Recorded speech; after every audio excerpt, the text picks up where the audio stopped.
एखाद्या जागेला नावच नाही म्हणजेच ती जागा कोठेच रेकॉर्डला नोंदवलेली नाही असे होऊ शकते का? नमस्कार, मी आपला वकील मित्र ॲडव्होकेट कैलास नाईक. कायद्याचे म्हणजेच तुमच्या फायद्याचे बोलूया. जागेला नावच नाही असे होऊ शकते का? माझ्या स्वतःच्या मालकीची घर जागा आहे, त्यामध्ये माझे घर आहे. माझ्या घराचे समोर काही जागा मोकळी आहे, ती जागा कोणाच्याच नावाने नाही, ती जागा माझ्या नावाने करता येईल का असा प्रश्न आपल्याला विचारण्यात आलेला होता. सर्वात अगोदर जागेला कोणाचेच नाव नाही हा प्रश्न मुळात चुकीचा आहे. कारण प्रत्येक जागेला कोणाचे ना कोणाचे नाव असते. कधी ती जागा खाजगी मालकीची असते तर कधी शासकीय मालकीची असते आणि ती खुली असते. ग्रामीण भागामध्ये बऱ्याचशा जागा या मोकळ्या असतात. बऱ्याच वेळा आपल्या मालकीचे जेवढे क्षेत्र आहे त्या क्षेत्राला उतार्यावर आपले नाव असते. शेजारची जागा मोकळी कोणाची आहे आपल्याला माहीत नसते. आपण आपल्या जागेच्या चतुर्सीमा काढल्या असता आपल्याला ती जागा कोणाची आहे हे कळू शकते. जेव्हा आपण आपल्या मिळकतीची मोजणी करतो किंवा आपल्या लगतचा व्यक्ती त्याच्या उतार्याप्रमाणे मोजणी करतो त्यावेळी ती जागा कोणाच्या मालकीची आहे हे निश्चित होते. आणि आपल्या लगत मोकळी जागा असेल तर त्या जागेला कोणी मालक नाही असे आपण समजून घेऊन ती जागा वापरत असाल तर आपला वापर हा बेकायदेशीर वापर आहे. आपल्याला त्या जागेला आपले नाव लावता येत नाही आणि संगनमत करून नाव लावून जरी घेतले तरी त्या जागेची मालकी किंवा कायदेशीर कब्जा आपल्याला प्राप्त होऊ शकत नाही. कोणत्याही मिळकतीची मालकी किंवा कब्जा हा रजिस्टर दस्ताने किंवा माननीय न्यायालयाच्या आदेशाने प्राप्त होतो.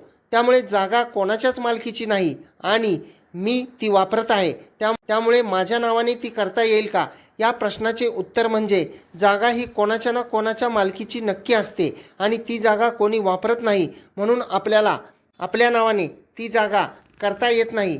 आपण जरी त्या जागेमध्ये कब्जा केलेला असला तरी जेव्हा त्या जागेचा मालक हा त्या ठिकाणी येईल आणि आपल्या जागेवर इतर कोणी कब्जा केलेला आहे असे त्याला दिसून येईल तेव्हा तो मालक आपल्या विरुद्ध कायदेशीर कारवाईसुद्धा करू शकतो. आपला ताबा हा बेकायदेशीर असल्यामुळे आपल्याला त्या मूळ मालकाला त्या जागेचा ताबा हा परत द्यावाच लागतो. कारण त्या मालकाने आपल्याला त्या जागेचा कोणत्याही प्रकारचा ताबा कोणत्याही दस्ताने दिलेला नसतो किंवा मालकी तब्दील केलेली नसते. बऱ्याच वेळा आपण मोकळ्या जागा वापरतो आणि त्यानंतर आपण वाद घालतो. त्यामुळे कुणाची मोकळी जागा असेल आणि त्यावर आपण ताबा केलेला असेल तर ती जागा मालकी हक्काने आपल्याला मिळेलच असे नाही. परंतु जर एखादी जागा एखाद्या व्यक्तीची आहे आणि त्या व्यक्तीच्या डोळ्यादेखत त्या व्यक्तीची मालकी झुगारून जर आपण 12 वर्षापेक्षा जास्त त्या जागेमध्ये कब्जा केलेला असेल तर मात्र अशा परिस्थितीमध्ये विरुद्ध कब्जाने मालकीबाबत आपला क्लेम कायद्याने भविष्यकाळात चालू शकतो. परंतु त्यासाठी त्या मालकाच्या डोळ्यादेखत उघडपणे व सतत 12 वर्ष आपण त्या जागेचा वापर केलेला असला पाहिजे. आपल्याला हा व्हिडिओ आवडल्यास या व्हिडिओला शेअर करा. आपल्याला जर ही माहिती आवडत असेल तर या व्हिडिओला एक लाईक करा आणि हा व्हिडिओ जास्तीत जास्त लोकांपर्यंत शेअर करा म्हणजे त्यांनाही मराठी भाषेतून आपल्या भारतीय कायद्याची माहिती साध्या सोप्या शब्दामध्ये समजेल.